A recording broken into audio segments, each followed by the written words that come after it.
Alrighty, hello. Hey everybody, here I am. Alright, so wait, better go over here real quick. And just to make sure we don't get blasted when this starts. So, alright. As you guys can see from the title, I want to talk a little bit about the money, really, today. I mean, the amount of money spent to convict Stephen Avery. And I don't know. I just want to toss around the ethics of the way, the kind of spending that's allowed, in terms of criminal cases, and is it equitable? I mean, in a system of that is trying to be equitable and factual and fair, and you know what I mean? In a system like that, I mean, is it fair for the state to be able to spend over the moon knowing that the defendant can't, that the defendant doesn't have those kind of resources? I mean, is that fair? I mean, that's mainly what I want to ask today. So, hi everybody. Hi Mose. Hi Rhonda. Hi Sala. Hello Linda. Hello Matzer. How's everybody doing? Hey Jamie. So, it's always bothered me because we know that well over $1 million was spent conducting the Avery investigation and securing the conviction of Stephen Avery and in Brendan Dassey, right? We know that well over $1 million is spent, but we know that Stephen nor Brendan had anything near that kind of money or resources.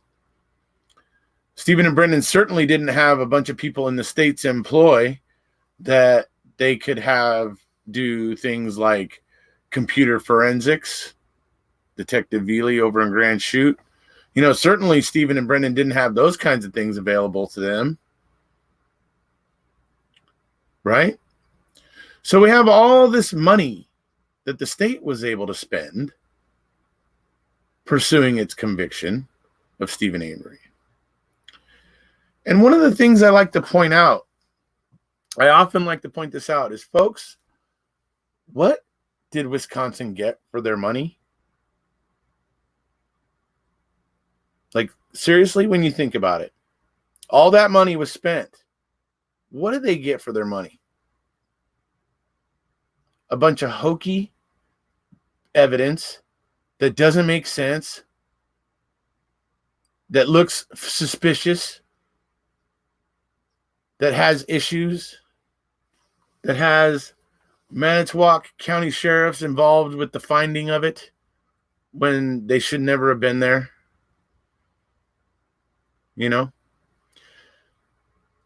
There's so much wrong with this investigation. So what the hell was Wisconsin paying for? I mean, almost seems like maybe Wisconsin or maybe even other states need to get some kind of a quality control system going for their investigations, because literally I do not understand. The only reason it can make any sense to me that you would need to spend that exorbitant amount of money to convict somebody is because the evidence isn't working out, isn't lining up, and isn't, telling the story that the state wants it to tell.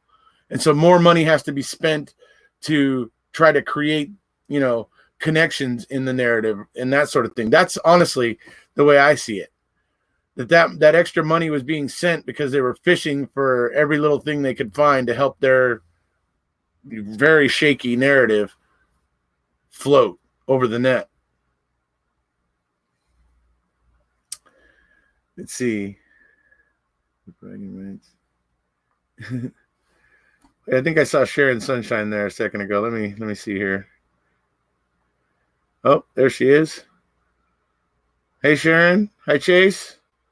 Let's see. It's fair to spend whatever, but it's not fair to manipulate evidence, force testimonies, strong-arm jurors, or alter the sequence of events whatsoever. This is such a farce. Well, I agree with you, but I also think in an equitable system, I don't think it's equitable that the state can spend all they want, because obviously not every defendant is going to be in a position to be able to spend over the moon. You know what I mean? And so it creates a lopsided playing field. Seriously, you can't deny it. If the prosecution's willing to spend millions, but most defendants can barely spend thousands or tens of thousands, sometimes in a case like Stephen Avery, okay, he had a couple $100,000s, but he had to pay his lawyers. I mean, and they did get one expert and paying for all that. And I mean, by the end, Jerry calculated it to where him and Dean were working for $9 an hour. How many of you out there are working for $9 an hour? I know I sure ain't. I'm not working for $9 an hour, and I'm not even a lawyer, but I'm not working for $9 an hour, right? So who is? I mean, so when you think about that, that's the position that the defense is in, and yet the state, the sky's the limit. And like I said, they've got all the experts and everything in house pretty much, in terms of, in terms of experts like their computer forensic expert, Detective Avery. He's an employee of the state. He works for Grand Chute Police Department. So they're able to utilize that. You see, that's a resource that the state is able to utilize because he's in the state's employ. The defendants don't have that kind of infrastructure. I mean, so it's a lopsided playing field in a lot of ways.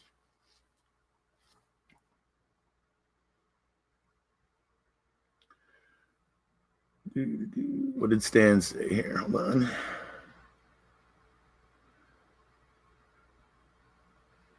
Let's see here. My guess is that they know who the real killer is and have already taken care of him in one way or another. Maybe, possibly. Let's see. Good evening. Hi, Sharon. How you doing? Good to see you.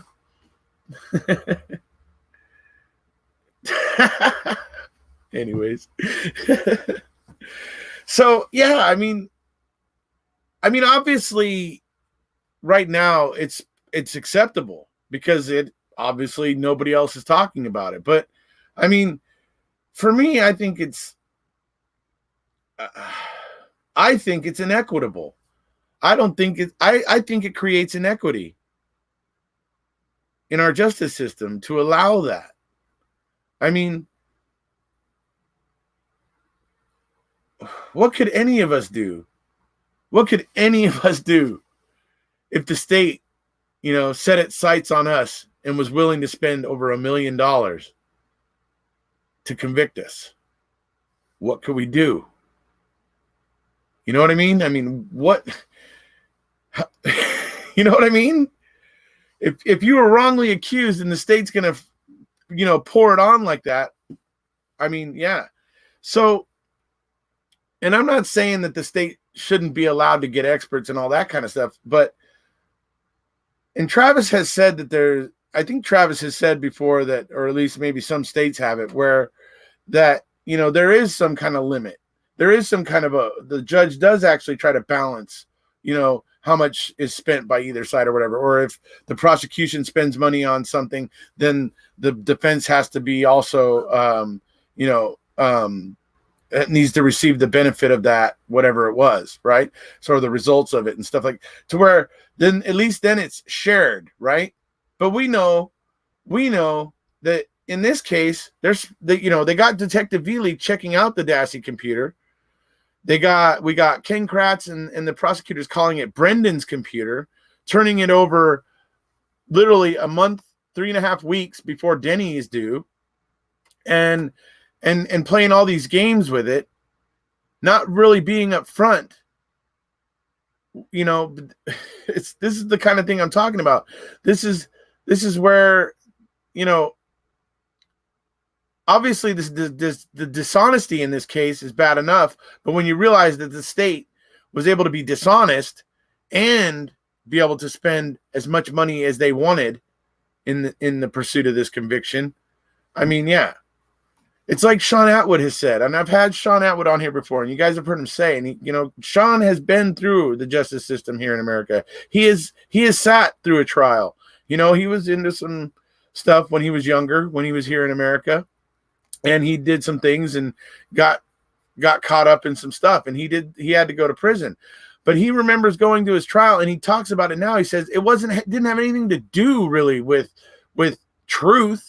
He said the prosecution was painting me as Satan himself, and my lawyers were painting me as a little choir boy, who never did anything wrong in his life.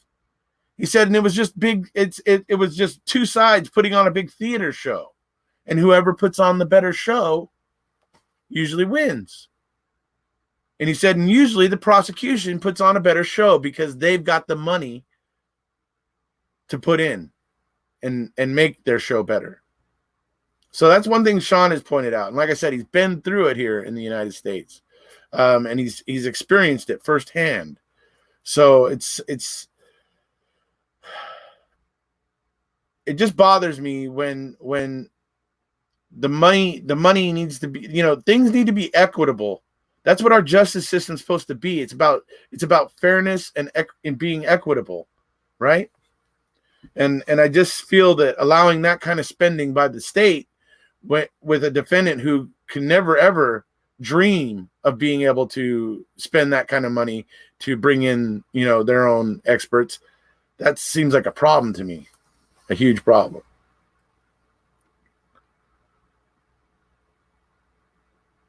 Get high suspicion of the prosecutors who spend a small fortune. To me, that's to say, who are they covering for? Right. It basically tells you the evidence isn't saying the evidence isn't saying exactly what they were hoping it would say. They're feeling insecure about some of the evidence. Usually, that's I think why more money gets spent. I absolutely, Miss Wee Lassie, I agree. In fact, I'm gonna put that up on the screen.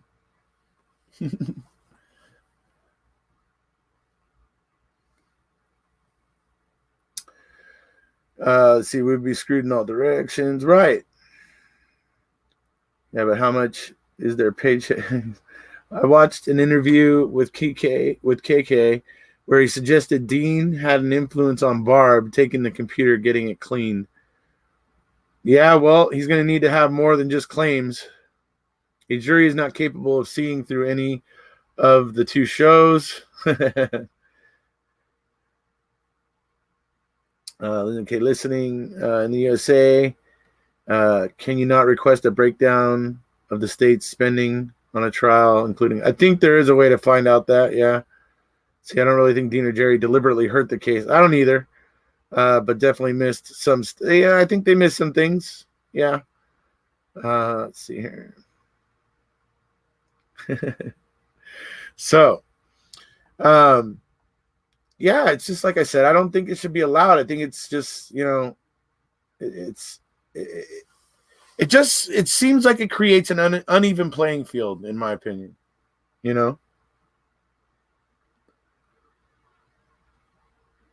Let's see. What if someone gets found not guilty of a crime because there wasn't enough money to spend on the prosecution?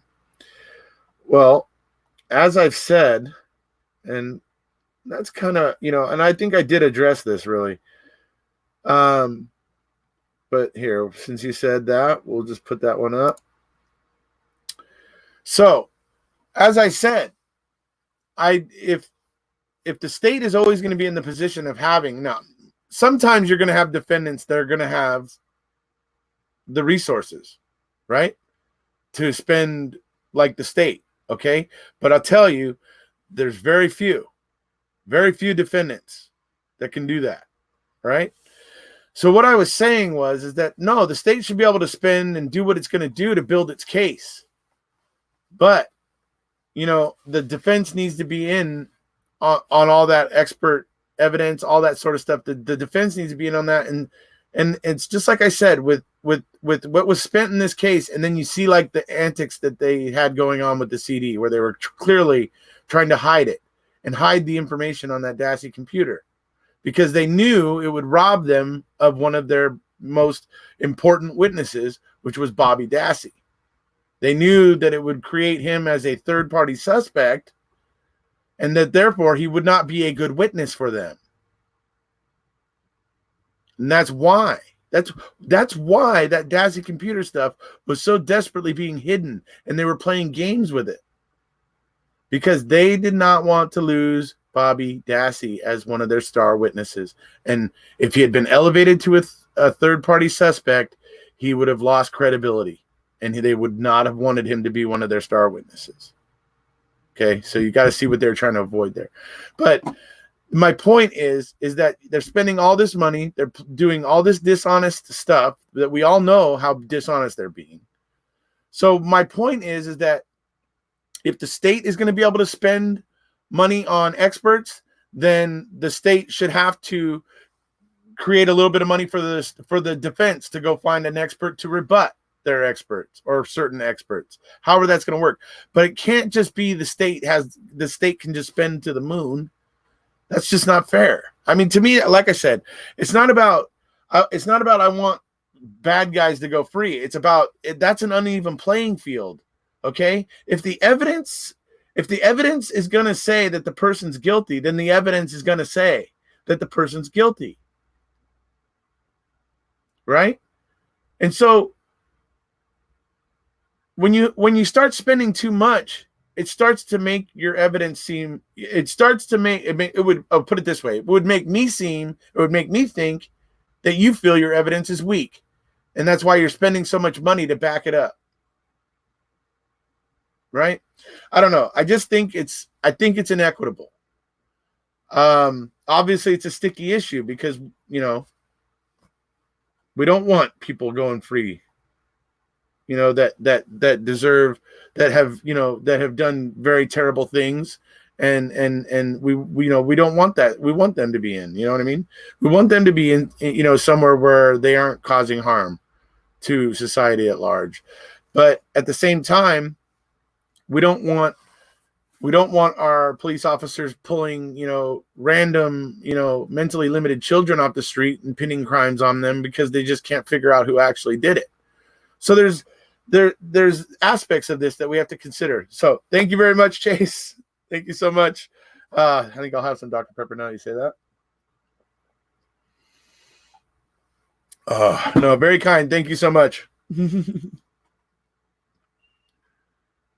If a prosecutor is out for a conviction and the defense against, you need a level playing field.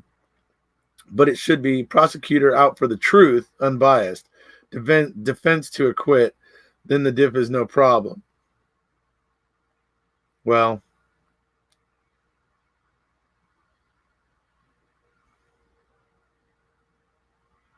let's see here.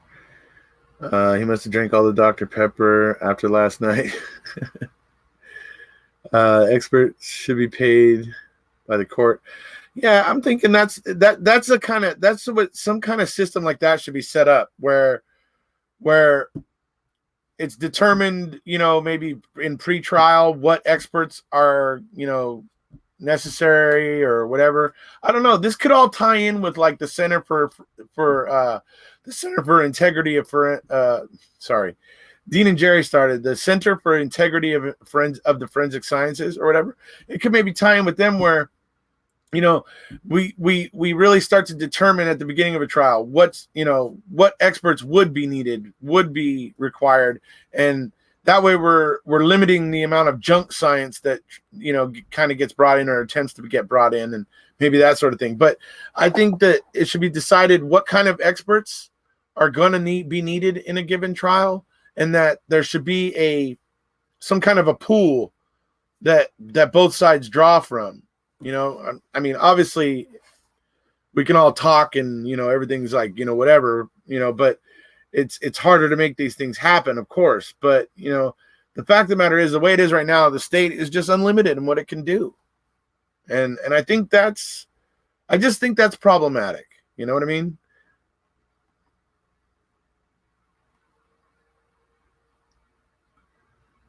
In the ideal world, the experts would be neutral. Let's see. Did not throw. Okay. Cannon Kratz is a dirty pool player, a cheater, and needs to be pointed out. He was covering anything positive toward SA, but his mission was to bury him. Yeah, that's true. It's like me saying I don't like or drink Coca-Cola, but goddamn, pay me $1 million and I'll take it. I'll take a bath in it.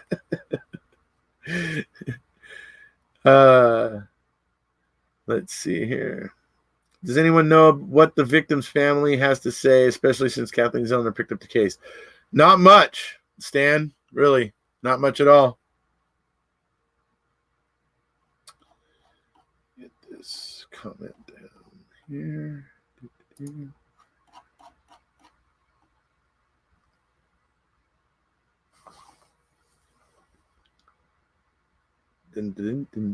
Okay. Let's see, lawsuit was all important, no insurance. Yeah, well, that's the other side of it. I mean, there's all the fishy stuff around this case to begin with. Okay, before I even get to talking about the money spent, there's all of the suspicious things that we all know, right? I mean, so there's all of that.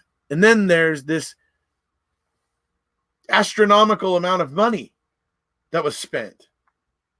And what did it pay for? I mean, what did they get?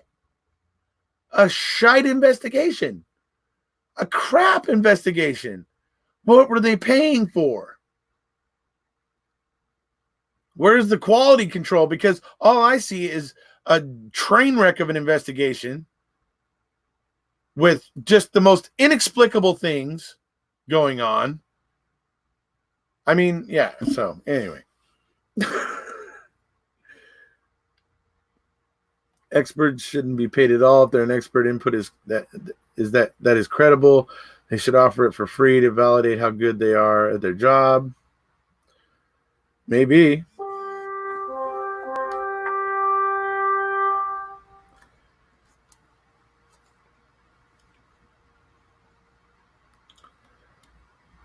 Let's see.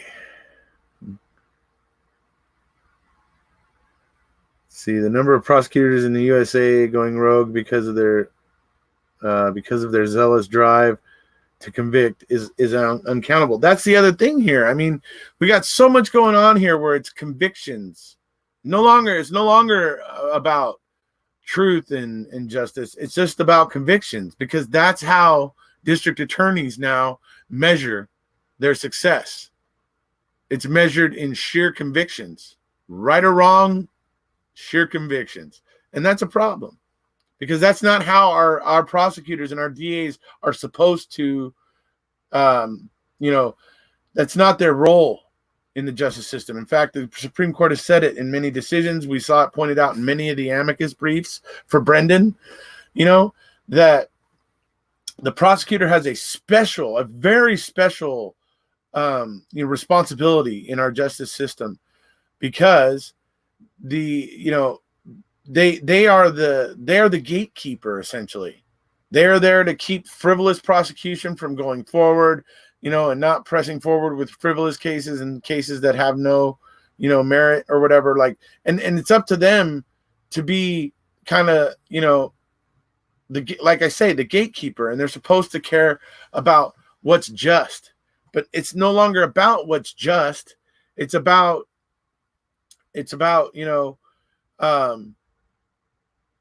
convictions only, convictions for their own sake. And as long as that's happening, that's just like, that's basically makes all of our district attorneys biased, or a great deal of them, most of them.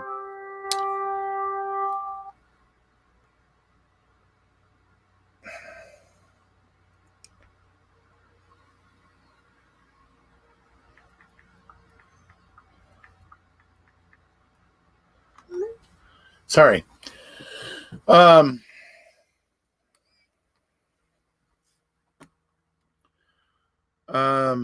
So anyways, you know what, guys, actually,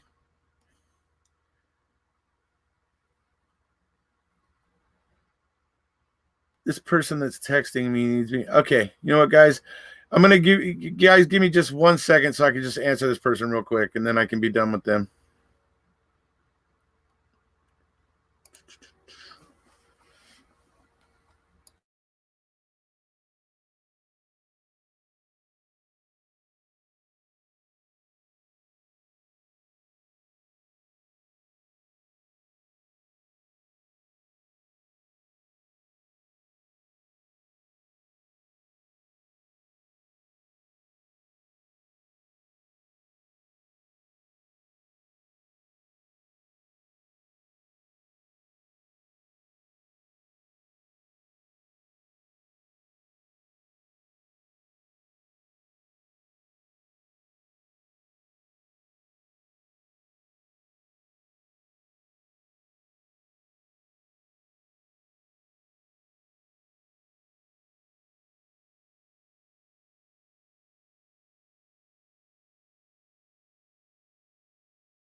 All right, sorry folks, I'm back. Okay. Sorry, that was a work thing. I had to deal with it real quick. So, all right. Anyways, yeah, so getting back to it, it's like number one, all this exorbitant amount of money was spent, but then, like I said, what did they get for it? You know what I mean? Sorry, I need to say thank you to somebody here. Thank you so much, Chloe. You're very kind. Thank you so much. So,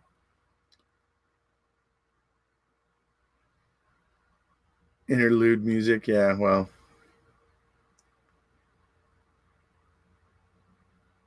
just got our Raven and the White Walkers are coming. Yeah, there you go. That's it. That's the one. So, yeah, so I mean, that's the big deal. I mean, it's like, I mean, sometimes it doesn't even necessarily deal with money, right? So let's talk about Scott Davis for a second, right? Okay. We know the courts aren't overly concerned with defendants being able to, you know, test and refute the evidence against them. I mean, we all know that they obviously want to give the defense a chance to do those things, and they would in an optimal situation, obviously that will be able to happen. But and the Scott Davis case is an example of this. But if that evidence isn't there for the defense, the court doesn't care. The court will just say, oh, well, let's move forward anyway. And the prosecution gets to bring in all their, data from when they tested it. Right? That's what happened in the Scott Davis case. Prosecution had their hands all over it, tested it, took it to the crime lab, did everything, whatever, lost evidence, didn't put it into AFIS, didn't put it into CODIS, didn't do whatever, missed a bunch of things in the investigation. Then 8 years later, they come after Scott and all that, most of that evidence, ultimately 50 pieces of it were missing, including the blood they believed was the killer's that didn't match Scott, and prints that didn't match Scott that they found on the burned Porsche, right? So you have all these things that were lost, and the defense didn't get to scrutinize them at all, didn't get to have any expert look at that stuff. It was all dependent upon the state's experts that had reviewed all that evidence. And that's all the defense had. And that flew. That was fine. It continues to go through appeals, and nobody's balking at the fact that 50 pieces of evidence were missing. Nobody cares. It's not getting noticed. I notice it. It's deeply troubling to me, personally. But in that case, that doesn't really have to do with money. That just has to do with how uneven the playing field is and how much the courts will favor the state to a fault, in my opinion.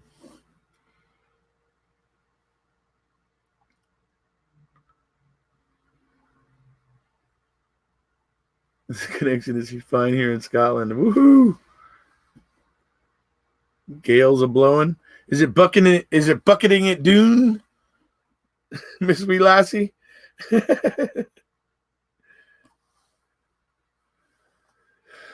See. I don't know if they matched Megan because they didn't look at Megan. You know what I mean? That's just it. They deliberately didn't try to pin this on Megan, even though Detective Chambers, the night they arrested Scott, went out and found out from the victim's best friend or one of the victim's very good friends, and he asked that friend, "Did Megan say that David had been shot? David Coffin is the victim." And so he asks David's friend if Megan had said that, and David's friend says, "Yeah, he heard her say that to Scott on the phone. Him and his girlfriend were there and heard her say that." So they knew that night that Megan should have been a person of interest, but she wasn't. She never was. They instead use her as their star witness against Scott. Interesting, isn't it? 50 pieces of evidence. Poof. Gone. Defense doesn't get to look at them, see them, analyze them in any way, shape, or form. Gone. Bye-bye.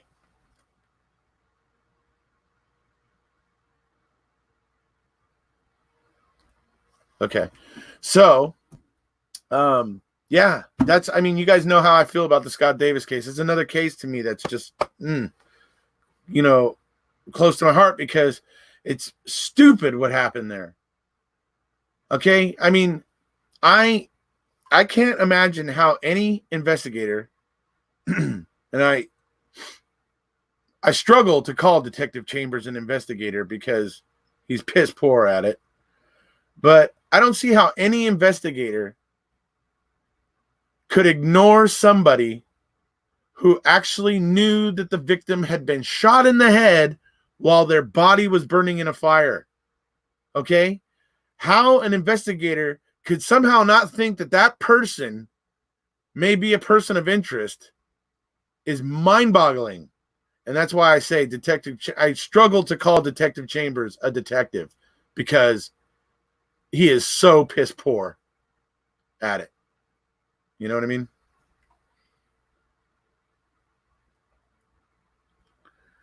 Storm Brendan over in Scotland. I love it. Yeah. Been hearing about Storm Brendan over there.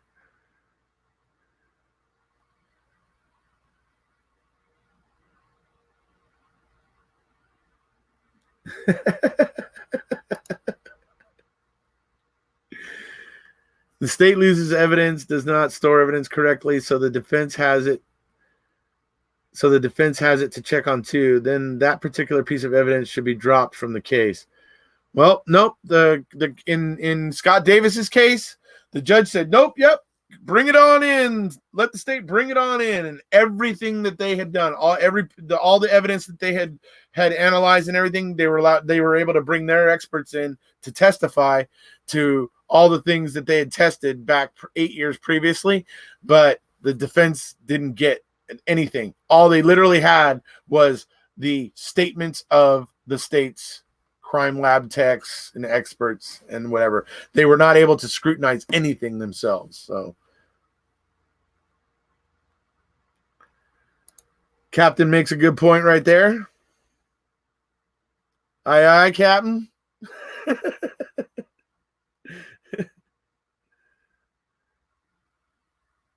So, do you think it was dumb luck that they lost that 50 pieces? I don't know, Linda. It was originally 72 pieces. It was 72 pieces of evidence that had been lost originally at the start of trial, but before trial started, 22 showed back up. So 22 pieces they had managed to find, and so it ended up only being 50 pieces. But I believe the blood and the fingerprints, I believe those were gotten rid of because they didn't want those to come back to haunt them, because they knew they didn't match Scott. So they knew those were potential things that could come back to haunt them. So absolutely, they got rid of that. Yeah.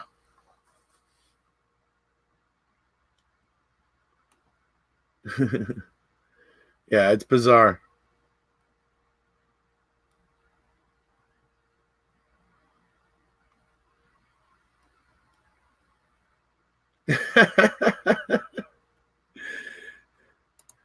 Well, I imagine Scotland has that little problem often, I guess, right?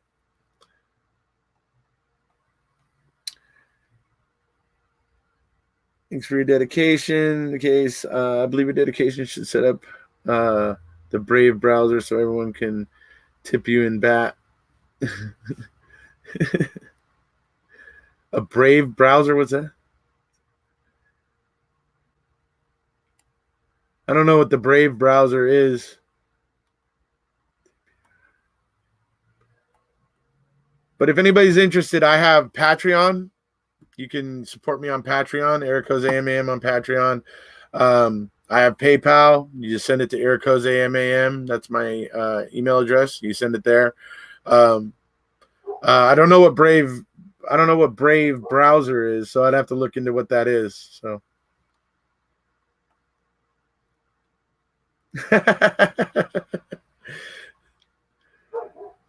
it's I gotta say, Miss Wee Lassie, that in my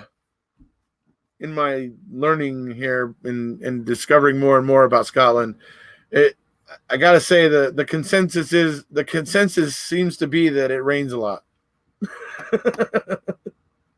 In fact, I know one Scottish YouTuber who keeps telling the people in Australia how much she wishes she could take the Scotland rain and send it to them over in Australia.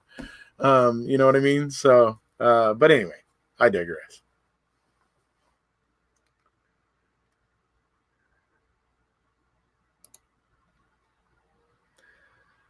Sounds more like convenient to lose 50 pieces of evidence. Wonder if anyone was. No, nobody was fired. They had, I mean, in the Scott Davis case, they've had one of the ballistic expert that testified at trial has later come out on appeal, and she has actually said that she was told to lie about certain things about the gun and about the ballistics testing, and so that's come out since trial. I mean, it's I can't believe that the Scott Davis conviction is still holding on, but I suspect it may have something to do with the victim's father. The victim's father is a very, very powerful man. Very, very powerful man. So I suspect it may have something to do with that, because they're just not willing to let go of Scott. Because even if it wasn't Scott, they probably feel that they'll never get the actual person that did it. Mainly because that person is in Australia now. That's where Megan lives now. So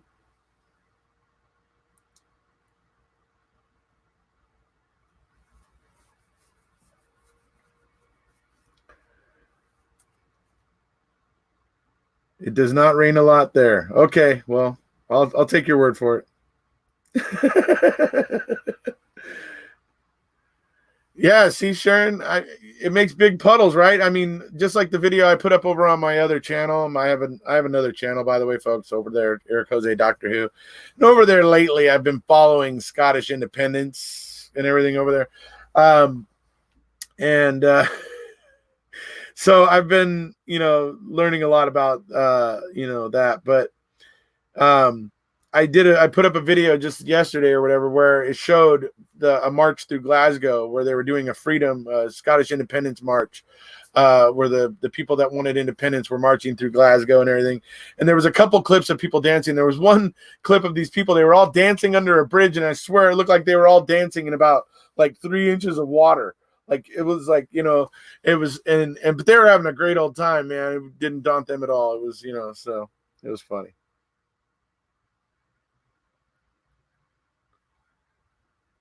Let's see here. Let's see, that was imagine if it had been Dean and Jerry saying to Sherry, try not to put her in his garage. Right. That's an excellent point, Captain. That is a very excellent point.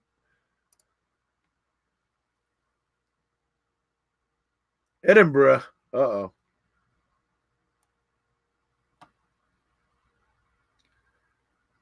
Fassbender just orders evidence like we order pizza. Puddle jumping is the best hobby ever. There you go. Puddle jumping. Yeah, they were having a great old time, I'll tell you what. So yeah, so I mean, anyways, to get back to it, I mean, so yeah, there's like an example of with the Scott Davis case where it wasn't necessarily money. It wasn't necessarily that the prosecution was spending through the roof. It's that the prosecution ended up being the only ones that were able to examine the evidence, which is troubling. And it effectively comes out the same way because it creates an uneven playing field for the defense. And I mean, this is what we have to be thinking about in our justice system. Equity. Is it equitable? Is it fair? Is it a level playing field? It's important. It's important. When you're holding people's lives and freedom in the balance, you certainly want to make sure you're doing your job, with a conscience and having a conscience about it, because we don't want to be persecuting and throwing people in jail that don't belong there. We certainly don't want to be doing that. And that's why our justice system is supposed to be based on things like equity and truth and fact, so. See you later, Stan.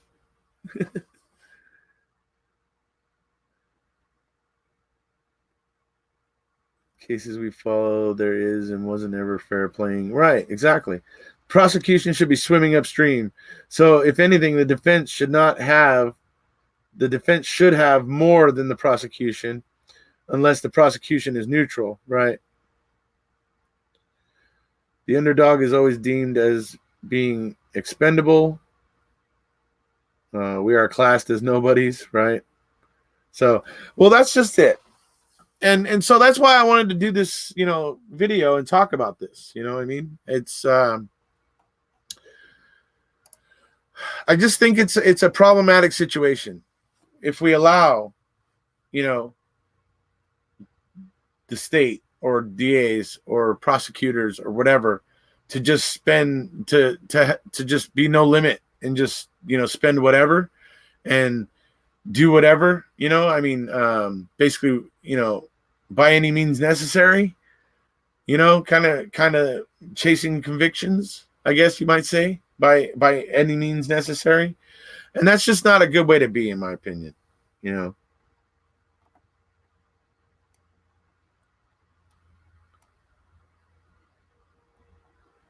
I believe that's true. I believe it was mostly the photos. Yeah.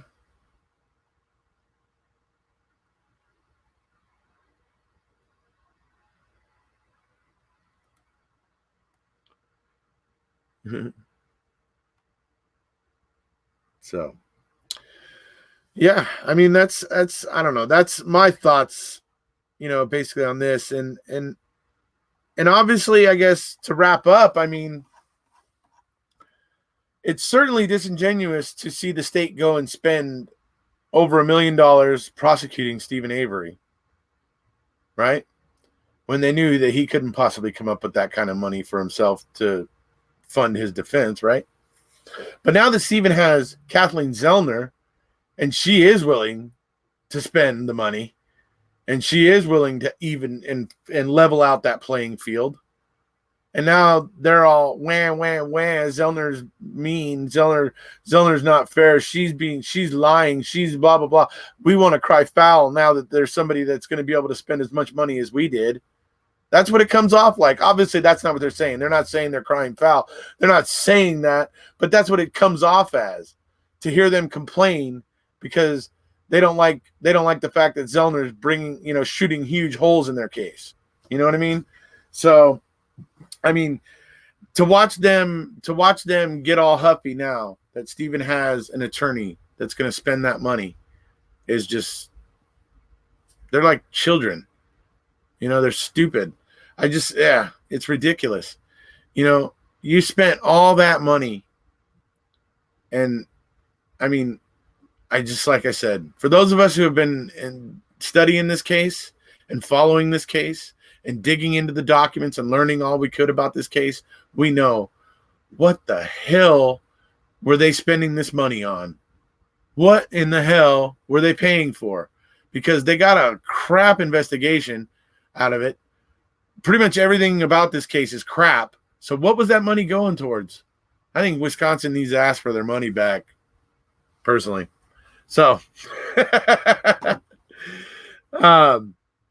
so yeah, I'm going to just wrap it up there. I mean, that's what I'm going to leave it with. I mean, obviously we see them now they're all up in arms because obviously Stephen's got somebody who's going to go to bat for him and who's going to be able to spend, who's going to spend the same amount of money, or be on par with the spending of the state to prove their narrative is crap. And so now you see them sweating. Now you see them getting concerned. Now you see them, wanting to call Zellner a liar and that she's not being truthful and she's being dishonest and she's this and that, blah, blah, blah, blah, blah. And, yeah, it's ridiculous. So they spent a lot to save a lot. That's an interesting way of looking at it, actually. Yeah. Oh, yeah. The Zellner is stalling. Yeah. All the disingenuous, remarks that come out of the state. Seriously. Yeah. It's just, it goes on and on.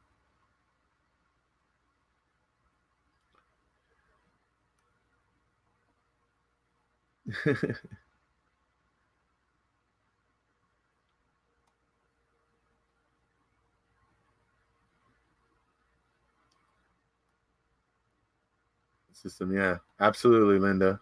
So when does Zellner think she might get something put to the courts again? Well, right now we're all waiting for the state's response to Zellner's motion to the Court of Appeals. So the state's response is due on February 10th, I believe it is. But they could ask for another extension. I imagine if they do, I don't imagine it's going to be a 90-day extension like it was this time. I would imagine it's probably going to be a bit shorter than a 90-day extension, but they may not ask for an extension. They may be ready to go on the 10th and they may file it. So right now we're waiting for February 10th to know what or when it's going to happen next, essentially. So.